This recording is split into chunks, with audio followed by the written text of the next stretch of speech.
আসসালামু আলাইকুম ভিউয়ার্স। তো সোনিয়াস কিচেনে আপনাদের স্বাগতম। আজকে আমি তৈরি করব বাচ্চাদের জন্য স্যুপ। যে সকল বাচ্চারা ডিম খেতে চায় না ওদেরকে এভাবে ডিম দিয়ে স্যুপ বানিয়ে দিতে পারেন। তো এখানে আমি নিয়েছি একটা ডিম, কর্নফ্লাওয়ার বাচ্চাদের, আর একটা রসুন কুচি। তো প্রথমে আমি একটা হাঁড়িতে একটু তেল দিয়ে রসুন কুচিটা ভালো করে নেড়ে নেব। তো রসুনটা একটু হয়ে আসলে এটার ভিতরে আমি পানি দিয়ে দেব।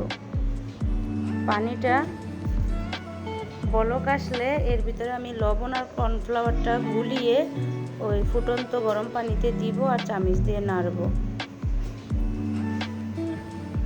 তো এখন এটা বলক এসে পড়লে এটার ভিতরে আমি ওই ফেটানো একটা ডিম সেটা আমি একটু একটু ঢালবো আর নাড়বো।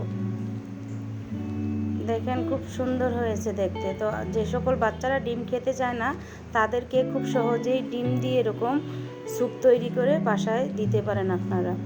আমার ভিডিওটা যদি আপনাদের কাছে ভালো লাগে তাহলে আমার চ্যানেলটাকে সাবস্ক্রাইব করুন, বেল আইকনে ক্লিক করুন। ধন্যবাদ। আসসালামু আলাইকুম।